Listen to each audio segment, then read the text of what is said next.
নবী দোজাহা সাল্লাল্লাহু আলাইহি ওয়াসাল্লামের কলিজার টুকরা আম্মা খাতুনে জান্নাত সালামুল্লাহি আলাইহা ইন্তেকাল করার পর ওনার কবর মোবারকা খোদাই করলেন হযরত আবু যার গফফারি রাদিয়াল্লাহু তাআলা আনহু। কবর খোদাই যখন হয়ে গেল, কবরকে ডাক দিয়ে বলতেছেন, আয় কবর, তুমি জানো তোমার ভিতরে কাকে রাখা হবে? কবর উত্তর দিল, কাকে রাখবে বলো? কেন খুঁজছো? কাকে রাখার জন্য? আবু যার গফফারি রাদিয়াল্লাহু তাআলা আনহু বললেন, তোমার ভিতরে রাখা হবে নবী পাকের কলিজার টুকরা ফাতেমাতুজ জোহরা রাদিয়াল্লাহু তাআলা আনহাকে। তোমার ভিতরে রাখা হবে মাওলা আলী কারামাল্লাহু ওয়াজহুল কারীমের স্ত্রী খাতুনে জান্নাত পাককে।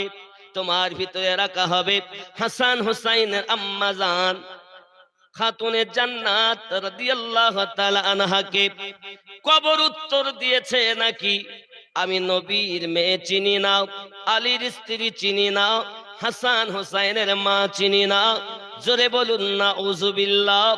হাযা হাদিসুন মাউযু, এই হাদিসটি হলো বানাওয়াট বানাওয়াট বানাওয়াট। ওরে আমার জওয়ান যুবক, আল্লাহু পাক রব্বুল ইজ্জাত এমন করে দুনিয়ার সরজমিনে আম্মা জান খাতুনে জান্নাতকে আপনার পাঠিয়েছেন, যার মাথা থেকে পা পর্যন্ত টুকপি মুস্তাফা।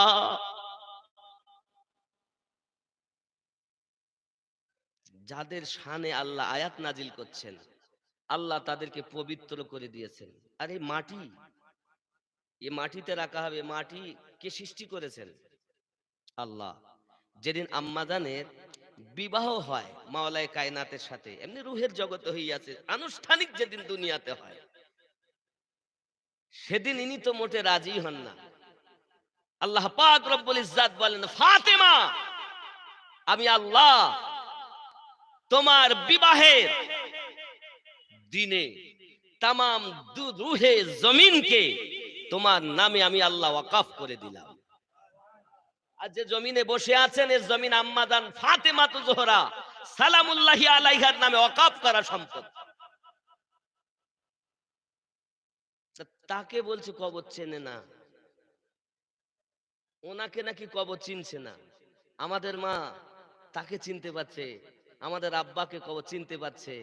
আর জাত মানে যাদেরকে আল্লাহ পবিত্র করে দিচ্ছেন, আয়াতে তাতহীর নাজিল করেছেন, তাদের এটা হলো এক শ্রেণীর সুন্নি রূপধারী আহলে বায়াতের দুশমনদের পরিকল্পিত বর্ণনা। কবরের আযাব তুমি বর্ণনা করবে, তাই এমন জায়গাতে হাত মেরেছ স্বয়ং আহলে বায়াতের উপরে। দেখুন আহলে বায়াতের গুরুত্ব। আমরা যে নামাজ পড়ি, রুকু করি, সাজদা করি, কিয়াম করি, তেলাওয়াত করি, কার জন্য করি? জোরে বলুন। আল্লাহর জন্য করি। বৈঠকে বসেছি, আল্লাহর জন্য বসেছি। বসার পর আমরা পড়তেছি, কি পড়তেছি? আল্লাহুম্মা সাল্লি আলা মুহাম্মাদিন ওয়া আলা আলি মুহাম্মাদ সাল্লাল্লাহু আলাইহি ওয়াসাল্লাম। আয় আল্লাহ, দরুদ ও সালাম অর্পিত বর্ষিত নাজিল হোক মুহাম্মাদের উপরে এবং তার আলে পাকের উপরে। প্রশ্ন হলো, আল্লাহ ইবাদত, কিয়াম তোমার, তেলাওয়াত তোমার, রুকু তোমার, সুজুদ তোমার, বৈঠক তোমার, তাশহুদ তোমার, এই তাশহুদের মাঝে গিয়ে কেন ওয়া আলা আলে মুহাম্মাদ পড়বো? আল্লাহ পাক বলেন, যত সময় তোমরা ওয়া আলা আলে মুহাম্মাদ না পড়বে, আমার নবী আর আমার নবীর আলে পাকের উপরে দরুদ না পড়বে, আমি রবের ইবাদত কমপ্লিট হবে। কথা বুঝতে পারছেন? তো যাদের নামে দরুদ না পৌঁছালে নামাজ কমপ্লিট নয়, তাদের সামনে বলছে কবর বলেছে আমি চিনি না। দুঃখ রাখবো কোথায়? আবার তারা বলছে আমরা সুন্নি। শুনে রাখুন, সুন্নি সার্টিফিকেট নেওয়ার জন্য দুনিয়ার কোন মোল্লার কাছে শুনতে হবে না, রাসূলুল্লাহর কাছে শুনতে হবে। আপনি মনে করেছেন গোল জামা গায়ে দিলেই সুন্নি হয়ে গেল, আর গোল টুপি পরলেই সুন্নি হয়ে গেল। এটা তো এক এক মানুষের, এক এক ব্যক্তিদের নিজেদের পছন্দের কথা। কিন্তু নবী কাকে সুন্নি বলেছেন? আল্লাহর হাবিব সাল্লাল্লাহু আলাইহি ওয়াসাল্লাম বর্ণনা করেন, মাম্মা তাআলা হুব্বে আলে মুহাম্মাদিন সাল্লাল্লাহু আলাইহি ওয়াসাল্লাম মা তাআলা আহলুস সুন্নাত ওয়াল জামাআহ, আমার আহলে বায়াতকে যারা মোহাব্বত করে দুনিয়া থেকে মৃত্যুবরণ করেছে তারা আহলুস সুন্নাত ওয়াল জামাআত। সুন্নি হওয়ার জন্য আহলে বায়াতের মোহাব্বত করা শর্ত। আর এই বেটা আহলে বায়াতকে দুশমনি কথা বলে সুন্নি দাবিদার, বোঝা গেল নবী পাকের কথাকে ওভারটেক করে নিজেদের আপনার মত পোষণ করেছে। মওযু বানাওয়াট হাদিস বর্ণনা করে একটা কিস্সা গেয়ে, ঘটনা গেয়ে মানুষের ব্রেনটাকে ওয়াশ করে বলতেছে, কবর পর্যন্ত ফাতেমাকে ছাড়িনি, তোমার আমার কি হবে? জোরে কর নাউজুবিল্লাহ। চিনে নিবেন।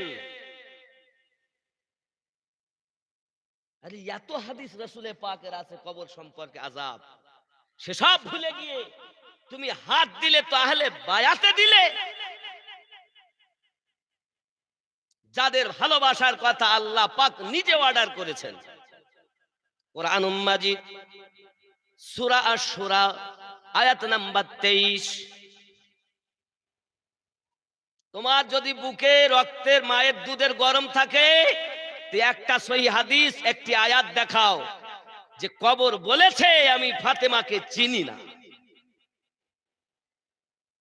আর যদি তোমার ইলমের বহর না থাকে, মায়ের দুধ যদি হালালি না হয়, তাহলে তুমি জীবনে দেবেও না, সামনেও আসবে না।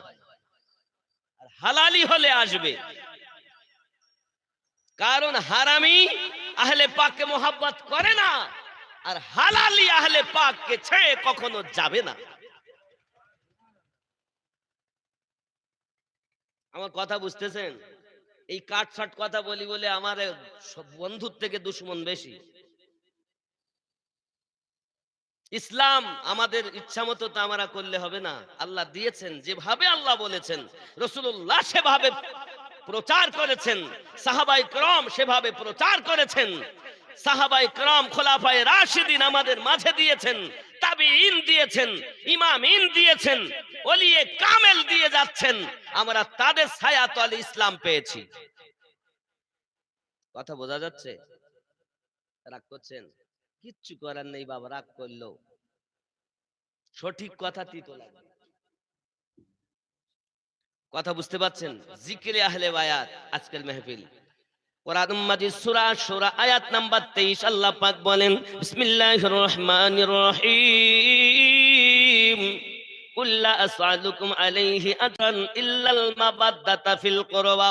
আয় নবী আপনি বলে দিন আপনার উম্মতগণকে, উম্মতানকে জানিয়ে দিন, আমি যাহা কিছু তোমাদেরকে দিয়েছি তার বদলা কিছু চাই না। নবী আমাদেরকে কি দিয়েছেন? আল্লাহ পাকের কাছ থেকে কোরআন এনে দিয়েছেন। জি বুঝলেন? আওলাদে ওয়ালি, ওয়ালি কামেল, ওনাদের আওলাদ। ওনাদেরকে আমরা কিসের গাছ? আমের গাছ। কিসের ডাল? আমের ডাল। কিসের শিকড়? আমের শিকড়। কিসের পাতা? আমের পাতা। জোরে বলুন সুবহানাল্লাহ। বাবা বসুন, বসুন, হুজুর যাচ্ছেন, ভালো আদবে ভালো মেহফিলে ওয়াজ উনি আসছেন, উনি প্রয়োজনে যাচ্ছেন, এখনই আসবেন। বসুন। জিকিরে লা ইলাহা, আর জোরে লা ইলাহা ইল্লাল্লাহ, লা ইলাহা ইল্লাল্লাহু মুহাম্মাদুর সাল্লাল্লাহু আলাইহি সাল্লাম। দুই কাঁধেতে চেপে আছেন হুসাইন ও হাসান, ধীরে ধীরে চলেন নবী ঈদগাহর ময়দান। একটু জোরে বলা যাবে? দুই কাঁধেতে চেপে আসেন হুসাইন ও হাসান, ধীরে ধীরে চলেন নবী ঈদগাহর ময়দান। কার কোলে ঈদের নামাজ পড়ব মা জননী, এখনো কি নতুন পোশাক তৈরি মোদের হয়নি? কার কোলেতে ঈদের নামাজ পড়ব মা জননী, এখনো কি নতুন পোশাক তৈরি মোদের হয়নি? জান্নাত রানী মা ফাতেমা, জান্নাত রানী মা ফাতেমা করোনা বয়ান, ধীরে ধীরে চলেন নবী ঈদগাহর ময়দান। জোরে বলুন।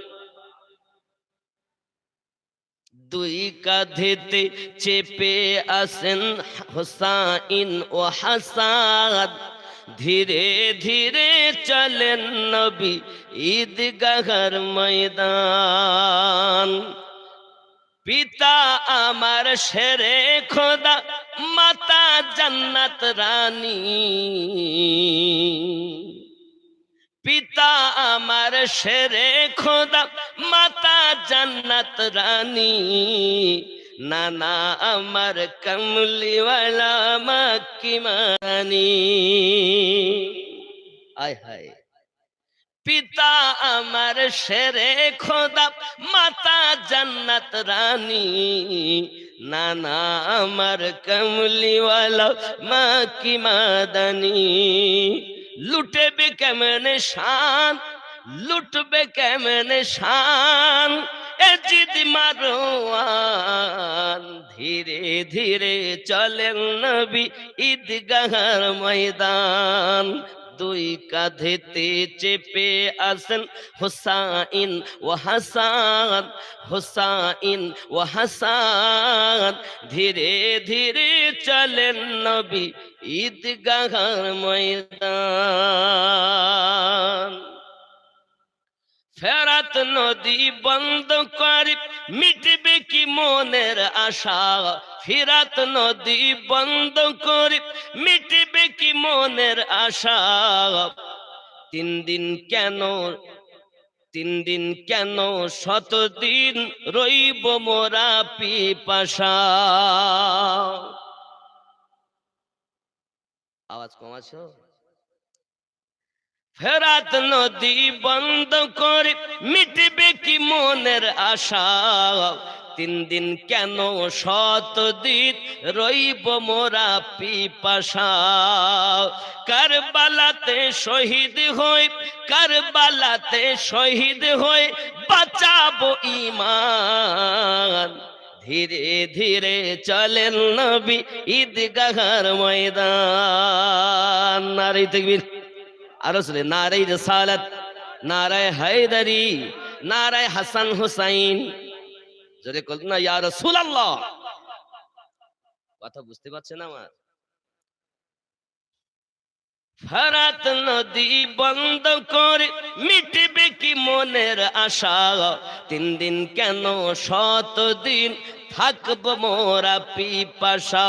কারবালাতে শহীদ হয়ে, কারবালাতে শহীদ হয়ে বাঁচাবো ঈমান, ধীরে ধীরে চলেন নবী ঈদগাহর ময়দান। হুসাইন কি শুধু নিজেকে বাঁচিয়েছেন? নানার নেওয়া ইসলাম, আল্লাহর দেওয়া ইসলাম, পুরো ইসলামটাকে ইমাম পাক বাঁচিয়ে গেছেন। আজ মসজিদে আযান, মসজিদে নামাজ, খুতবা, এ সব ইমাম পাকের সাদকাতে হয়। জোরে বলুন। কম্পিটিশন চলছে ইয়াসিদ হাতে লেখা লেখি, কাহার হাতের লেখা ভালো মা বলো গো দেখি। জোরে বলুন। কম্পিটিশন চলছে আমিনুদ্দিন হাতে লেখা লেখি, কাহার হাতের লেখা ভালো বলো মাগো দেখি। তারিখে যার ঘটনা, তারিখে যার ঘোষণা দুই জনের সমান, তারিখে যার ঘটনা, তারিখে যার বর্ণনা দুই জনার সমান। ধীরে ধীরে চলেন নবী ঈদগাহর ময়দান। জোরে বলো। আয় আমার হাবিব আপনি বলে দিন, যাহা কিছু দিয়েছেন তার বদলা চান না। নবী আমাদেরকে কি দিলেন? নামাজ এনে নবী দিয়েছেন, রোজা এনে নবী দিয়েছেন, যাকাত নবী এনে দিয়েছেন, কোরআন নবী এনে দিয়েছেন। কাবা রাসূলের সাদকাতে আমরা পেয়েছি, জীবন নবীজির সাদকাতে পেয়েছি, তামাম জাহান নবীজির সাদকাতে আমরা পেয়েছি। আমার আল্লাহ পাক বলেন, হাবিব আপনি বলে দিন, যাহা কিছু দিয়েছি তার বদলা কিছু চাই না। ইল্লাল মাবাদ্দাতা ফিল কুরবা, শুধুমাত্র একটি জিনিস চান। কি চাইবো আল্লাহ? শুধু বলে দিন যেন আপনার আহলে বায়াতকে তারা মোহাব্বত করে। ওরে আমার জওয়ান যুবক, খাস করে জওয়ানেরা, আমার নবী পাক আমাদের কাছে কিছু চাননি, একটি জিনিস চেয়েছেন, সেটাও আমরা দিতে পারিনি। আমরা মুখে তো অনেকে দিই বলে আমরা ঘোষণা করি, ভালোবাসি বলে আমরা ঘোষণা করি, আবার বক্তব্যের মাঝে বলি কবর নবীর মেয়ে চেনে না। জোরে বলুন নাউজুবিল্লাহ। এরা সুন্নি লয়। দুটো কারণ এটা বলা, হয় ও জানে না যে কোনটা আমার কোনটা দুশ্মনের, আর নইলে জানার পরও দুশ্মনী করে বর্ণনা করে। যদি না জানে বলে, জেনে গেল ক্ষমা চাইলে আল্লাহ মাফ করবে, কিন্তু যদি জেনে শুনে করে মাফ হবে? মনে করুন আমি ঘুমিয়ে আছি জেগে জেগে, এখন ভাইজান আমাকে এসে ডাকছেন, আমিনুদ্দিন ভাই, আমিনুদ্দিন ভাই, আমি শুনছি কিন্তু কিন্তু আমি ডাকের উত্তর দেই না। কেন বলেন তো? আমি জেগে। যদি প্রকৃত ঘুমাতাম, উনি ডাকতেন, ভাইজান ওঠেন, তো একবার নইলে দুবার নইলে তিনবার যখন আওয়াজ তো দিতাম। তুই যত ডাকবি ডাক, উত্তর আমি। যারা জেগে ঘুমাবে তাদের ঘুম ভাঙানো যাবে না, আর প্রকৃত ঘুম যদি হয় তো ভাঙা অবশ্যই ভাঙবে। আজ থেকে যারা সুন্নি দাবি করেন, আম্মা জানের সম্পর্কে এমন কথা বলবেন না যাকে আল্লাহ কবুল করে নিয়েছেন। আমার জওয়ান যুবক সোনামানিকেরা, যে খাতুনে জান্নাতের রূহ পাক স্বয়ং আমার আল্লাহ কবজ করেছেন। কে করেছেন? যুবকরে আমার তাফসীরে রুহুল বায়ানের ভিতরে লেখা আছে, আম্মা জান ফাতেমা তো জোহরা সালামুল্লাহি আলাইহা যেন আপনার কিনা বলেছিলেন, আয় আল্লাহ, ইজরাইল ফেরেশতা যদি আমার রূহ কবজ করতে আসে, সেও তো আমার কাছে আপনার গায়ের মর্দ, আমার কাছে হলো আপনার পরপুরুষ। আয় আমার রব, আমাকে কোন পরপুরুষে কখনো দেখিনি, ইসরাইলও যেন আমার রূহ কবজ না করে। আল্লাহ তুমি আমার রূহ কবজ করে নিও। আম্মা জানের কোন না কোন দুয়ার বরকত আল্লাহ পাক স্বয়ং আমার আম্মা জান সালামুল্লাহি আলাইহার রূহ মোবারকা কবজ করেছেন। জোরে বলুন সুবহানাল্লাহ। যার রূহ আমাদের আদম পয়গম্বর থেকে আজ পর্যন্ত আগামীত সকলের রূহ আল্লাহর অর্ডারে আজরাইল ফেরেশতা কবজ করছেন এবং করবেন, আর যার রূহ স্বয়ং আল্লাহ করছেন।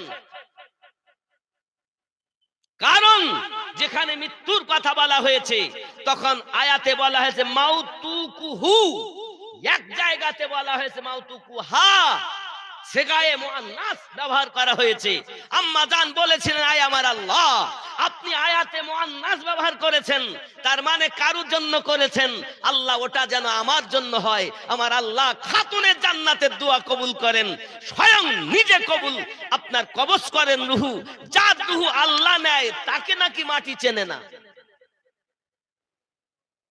দুঃখ রাখবো কোথায়?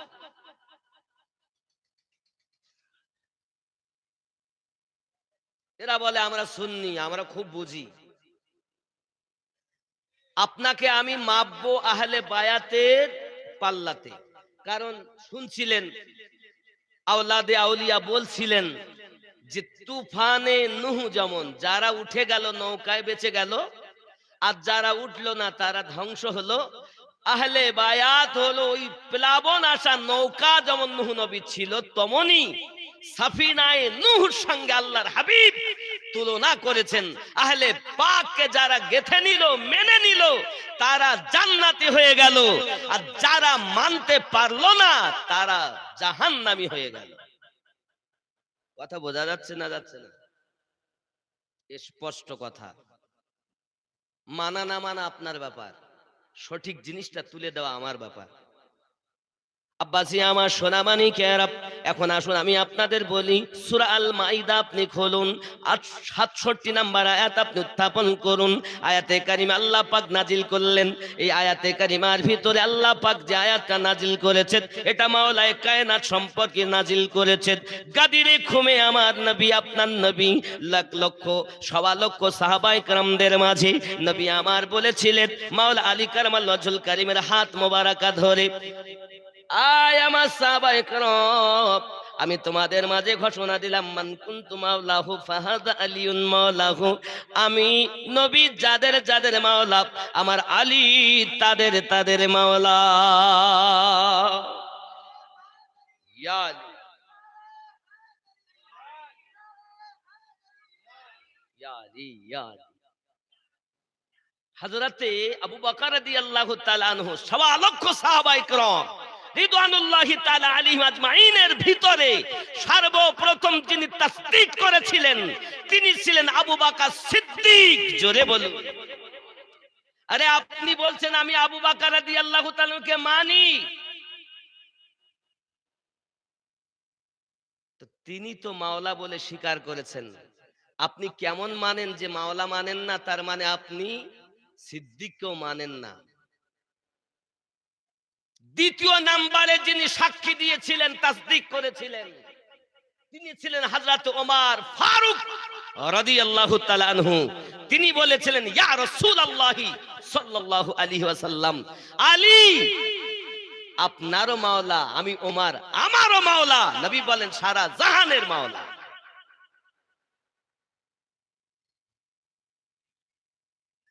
গো, তাকে মানুষ মানছে না। দেখুন, সাহাবায়ে কেরাম আর আহলে বায়াত, সাহাবায়ে কেরাম রিদওয়ানুল্লাহি তাআলা আলাইহিম আজমাইন, এনারা ছিলেন এমন, तमाम সাহাবায়ে কেরাম রিদওয়ানুল্লাহি তাআলা আলাইহিম আজমাইনের মধ্যে সর্বপ্রথম আবু বকর রাদিয়াল্লাহু তাআলা, আর আহলে বায়াতের মধ্যে হযরতে মাওলায়ে কায়নাত হলেন সর্বপ্রথম। জোরে বলুন সুবহানাল্লাহ। কথা বুঝতে পারছেন? আহলে বায়াত ঘরওয়ালা, সাহাবায়ে কেরাম দারওয়ালা। জোরে বলুন। কথা কি বোঝা যাচ্ছে না যাচ্ছে না? ঘরওয়ালা দারওয়ালা এক নয়। রাসূলুল্লাহ এও বলেন, আনা দারুল হিকমা ওয়া আলিয়ুন বাবুহা, আমি নবী ইলমের খাজানা, দরিয়া, সমুদ্র, সাগর, আলী সেই দরিয়া, সেই সাগরের দরওয়াজা। জোরে বলুন। এখানেও যখন আপত্তি, আমার নবী আরো ক্লিয়ার করে দিয়ে বললেন, আনা দারুল হিকমা ওয়া আলিয়ুন বাবুহা, আমি নবী মারেফাতের ঘর, আলী তার দরওয়াজা। এখন আপনি মারেফাত মারেফাত খুব বলছেন, শরিয়াত মারেফাত, তরিকত হাকিকত। আরে মারেফাতের মোহ আপনার ভিতরে থাকবে না যদি মাওলায়ে কায়নাতকে আপনি মাওলা না মানেন। যত ওলি দুনিয়াতে আসবে ওই দরজা দিয়ে গিয়েই তো নবী পাক থেকে নিয়ে আসবে। জোরে বলুন। আর যারা ওই দরজা হয়ে নবী পাক থেকে নিয়েছেন তারা কেউ আবু বকর সিদ্দিক হয়েছেন। জোরে বলুন। কেউ ফারুক আজম হয়েছেন, কেউ উসমান জিন নুরাইন হয়েছেন, কেউ তালহা হয়েছেন, কেউ জুবায়ের হয়েছেন, কেউ বেলাল হয়েছেন। এমনি করে কেউ বা গৌসে আজম হয়েছেন, কেউ বা খাজা গরিব নওয়াজ হয়েছেন, কেউ বা সরকারে আলা হযরত হয়েছেন, কেউ বা মুজাদ্দিদ আলফে সানি হয়েছেন, কেউ বা বাহাউদ্দিন নকশবন্দি হয়েছেন, কেউ বা সাবের কালিয়াদি হয়েছেন, কেউ বা সৈয়দ মাহরা রাবি হয়েছেন, কেউ বা নিজামুদ্দিন আউলিয়া হয়েছেন, কেউ বা হযরতে আপনার আব্দুল আজিজ নকশবন্দি হয়েছেন, কেউ বা হযরতে আলিমুদ্দিন ওয়াহারি হয়েছেন। আলিহি রহমা ওলে দোয়ানগণ ঠিক এমনি করে কেহ বা মাওলা পাক মেদিনীপুর দরবার শরীফে হয়েছে। আরো জোরে বলো, যারা আহলে পাক ওয়ালা তারাই জান্নাত ওয়ালা। কথা বুঝেননি? জি। এখন প্রিয় নবী সাল্লাল্লাহু আলাইহি ওয়াসাল্লাম ঘোষণাটি যখন আপনার দিয়েছেন, আমার আপনার নবী এমনি করে উংলি মোবারকাকে আলাদা করে বললেন, আয় আমার সাহাবায়ে কেরাম, আমি নবী আপনাদের মাঝে চিরজীবন থাকব না, আমি একদিন দুনিয়া থেকে চলে যাব, কিন্তু আপনাদের জন্য আমি রাসূলে পাক তামাম উম্মতানের জন্য দুটি জিনিস রেখে গেলাম। একটি হলো কিতাবুল্লাহ ওয়া ইতরাতি আহলে বাইতি, একটি হলো আল্লাহ পাকের দেওয়া কালাম কোরআন মাজিদ, আর একটি হলো আমার আহলে বায়াত। এই দুটিকে যারা ধরে রাখবে তারা হাউজে কাউসার পর্যন্ত পৌঁছে যাবে। যারা কোরআন ধরেছে, আহলে বায়াত ছেড়ে দিয়েছে, তারাও পথভ্রষ্ট হবে। আবার যারা আহলে বায়াত আপনার কিনা ধরে রেখেছে, কোরআন মাজিদ ছেড়ে দিয়েছে, তারাও পথভ্রষ্ট হবে। দুটিকে যারা ধরে রেখেছে তারাই একমাত্র নাজাত প্রাপ্ত হবে।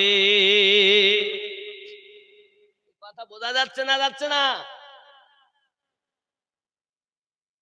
কোরআন ও আহলে বায়াত, এখান থেকে রাসূলে পাকের ঘোষণার 17 দিন পর আবার ঘোষণা দিলেন কিতাবুল্লাহ, একটি আল্লাহর কিতাব আর একটি হলো সুন্নাহ। এজন্য দেখবেন হাদিস অনেক, সব হাদিস সুন্নাত নয়। আমরা হাদিস বিশ্বাস করি কিন্তু পালন করি, আমল করি সুন্নাতের। জোরে বলি, এই জন্য আমরা আহলে হাদিস হইনি, আমরা আহলে সুন্নাত হয়েছি। আরো জোরে বলুন না। কেউ বলে আমরা আহলে হাদিস, তার মানে বুঝে নিতে মধ্যে খাদ আছে।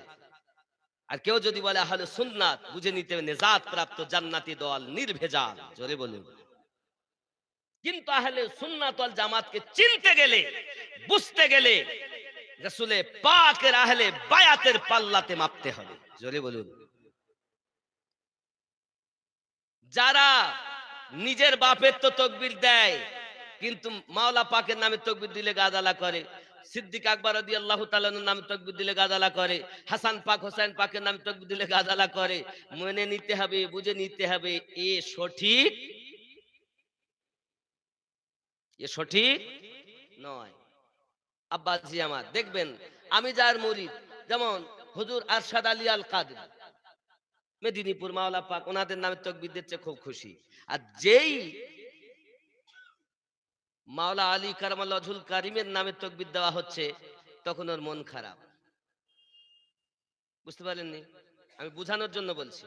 মানে আপন পীরের নামে তাকবীর দিলে আনন্দ, আর পীর যেখান থেকে মাল পেয়ে পীর হয়েছেন তার নামে তাকবীর দিলে মন খারাপ। তার মানে পীর মুরিদদেরকে নিজের নামে তো শিক্ষা দিয়েছে, কিন্তু যেখান থেকে মাল পেয়েছি তাদের নামে শিক্ষা দেওয়া, এ ত্রুটি তার। যিনি মুরিদ করেছেন তাদেরকে বুঝাননি। নিজেরটা তো দিয়েছি, কিন্তু আহলে পাকেরটা কেড়ে নিয়েছি। কথা বোঝা যাচ্ছে? এই জন্য আমারে দেখতে পারে না সবাই। রাগ করবেন না। আল্লাহর হাবিব সাল্লাল্লাহু আলাইহি ওয়াসাল্লাম ওই দিন ঘোষণা দিয়েছিলেন গাদিরে খুমে, সূরা আল মাইদা 67 নাম্বার আয়াতে আল্লাহ পাক ওই দিন বেলায়াতের আয়াতে কারিমা নাজিল করেছিলেন। আর ওই আয়াতটাই ছিল আলী ইবনে আবু তালিব রাদিয়াল্লাহু তাআলার প্রসঙ্গে। জোরে বলুন। আব্বাসি আমার সোনা মানিকেরা, প্রিয় নবী সাল্লাল্লাহু আলাইহি ওয়াসাল্লাম বলেন, আমি দুনিয়ায় থাকবো না, তোমাদের কাছে আমি ইমাম রেখে যাচ্ছি। কুরাইশ বংশের ভিতরে 12 জন ইমাম হবে। কয়জন? হে যুবকেরা আমার, আপনি যদি মদিনা মুনাওয়ারাতে যান, মসজিদ নববীতে দেখবেন, মসজিদ নববীতে প্লিয়ারের গায়ে সুন্দর করে 12 ইমামের নাম লেখা আছে। আপনি যদি মনে করেন 12 ইমাম দেখবো, আপনি আজমিরে চলে যান, খাজা গরিব নওয়াজ মাইনুদ্দিন চিশতি সঞ্জারি রাদিয়াল্লাহু তাআলা আনহুর মাজার মুকাদ্দাসের উপরে এই 12 ইমামের নাম খোদাই করে লেখা আছে। 1 নাম্বার ইমামের নাম বলা হয়েছে হযরত আলী কারামাল্লাহু ওয়াজহুল কারীম। 2 নাম্বার ইমাম হযরতে আপনার হাসানে পাক। 3 নাম্বার ইমাম ইমাম হোসেনে পাক। 4 নাম্বার ইমাম ইমাম জাইনুল আবেদিন পাক। আমার এমনি করে 5 নাম্বার ইমাম ইমাম বাকার হুজুর পাক। 6 নাম্বার ইমাম ইমাম জাফর সাদিক হুজুর পাক। আমি হলাম নকশবন্দিয়া মুজাদ্দিদিয়া তরিকতের বায়াত। আমার তরিকতের ইমাম এসে যাইয়া ইমাম জাফর সাদিক রাদিয়াল্লাহু তাআলা ও আলাইহিস সালাম মিশে আছে। এনাদেরকে আলাইহিস সালাম বলা যায়, তাই বলে আলাইহিস সালাম বলতে বলতে যেন কেউ নবী না ভেবে ফেলে, তাই আমরা আলাইহিস সালামও বলি, রাদিয়াল্লাহু তাআলা আনহু বলি। জোরে বলি, দোনোটাই যায়। রাদিয়াল্লাহু তাআলা আনহু থেকে আলাইহিস সালাম বলা বেশি সম্মানিত। জোরে বলুন। কিন্তু সাধারণ মানুষ বুঝবে না, তারা মনে করবে নবীদের জন্য খাস করে আলাইহিস সালাম বলা হয়, এজন্য হয়তো নবী ভেবে ফেলবে। নবী ইমাম হোসাইন নবী নন, কিন্তু নবী পাক বলেছেন আমি হোসাইন থেকে, হোসাইন আমার থেকে। আলী নবী নন, কিন্তু রাসূল বলেছেন আলীর গোশত আমার গোশত, আলীর রক্ত আমার রক্ত, আলীকে দেখা ইবাদত। জোরে বলুন। হুসাইন হুসাইন করা ইবাদত, হাসান হাসান করা ইবাদত, আলী আলী করা ইবাদত, ফাতিমা করা ইবাদত। জোরে বলুন।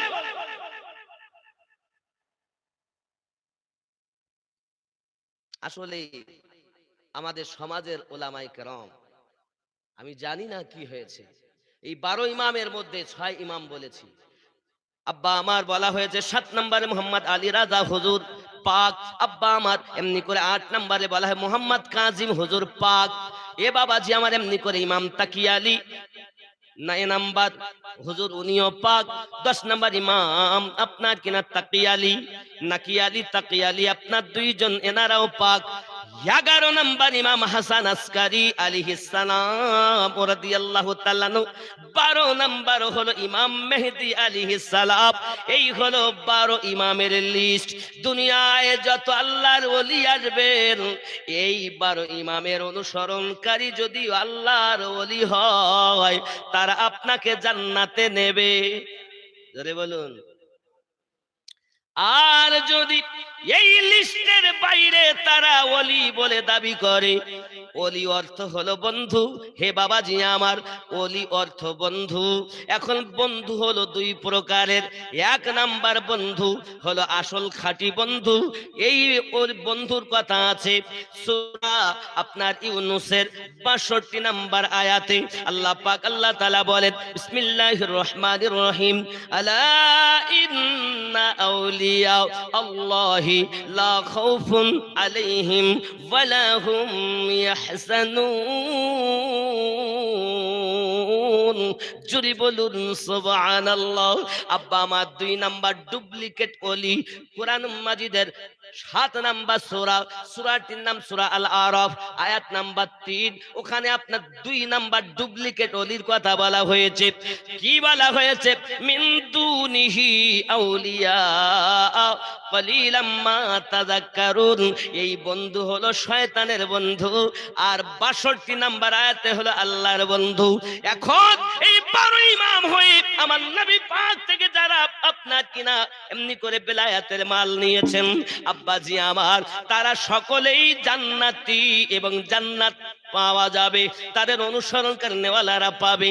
আর যারা আপনার জগতের বুকে এই 3 নাম্বার আয়াতের ভুক্ত ওলি তারা শয়তানের বন্ধু, তারা দুনিয়ার বন্ধু। এদের কাছে যদি বায়াত হওয়া যায় তাহলে জান্নাত তো দূরের কথা, জাহান্নাম ছাড়া কিছু জুটবে না।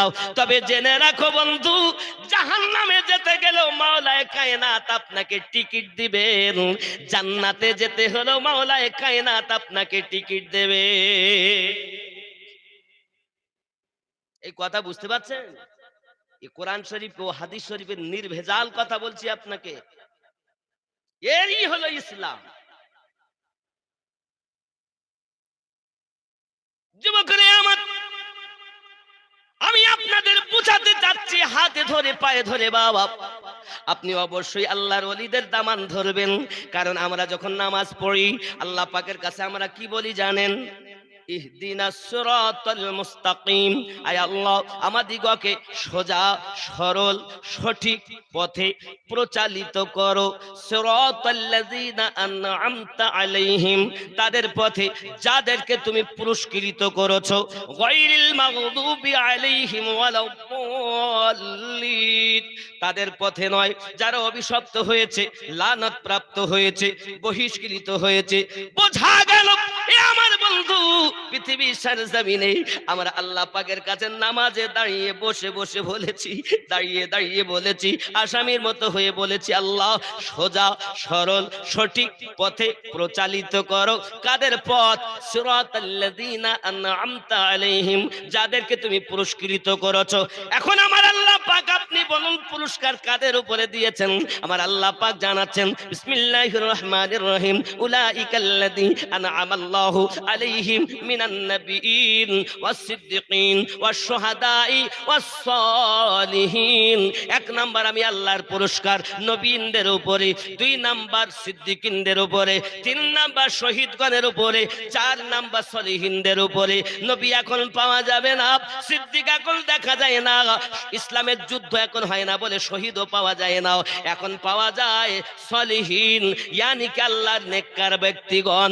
নেককার কারা? আল্লাহর পুরস্কার প্রাপ্ত যারা।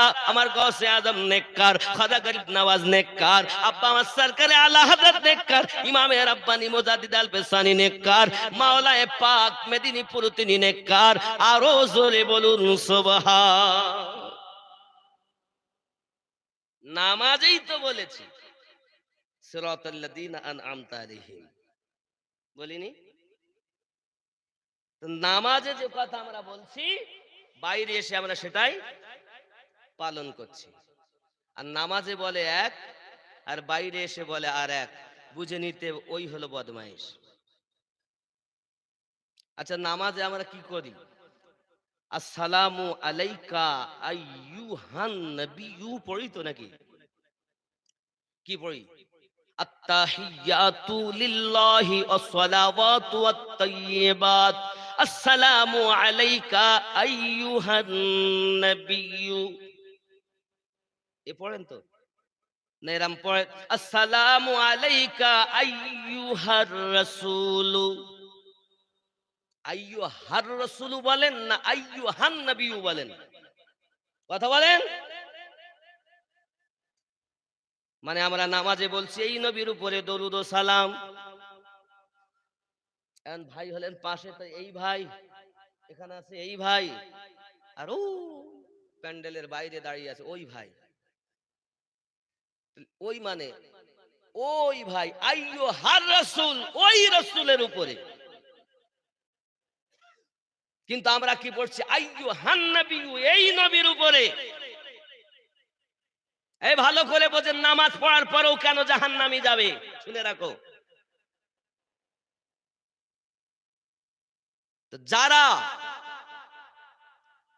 আইয়ুহান নবিয়্যু মুখেও বলে অন্তরেও বিশ্বাস করে যে এই নবী, এখন এই বলতে কোথায়? আমাদের ঘাড়ে ফেরেশতা আছে না নাই? কথা বলেন। দেখেছেন? ভারী হয়, কাটলেও দেখা যায়, কিন্তু বিশ্বাস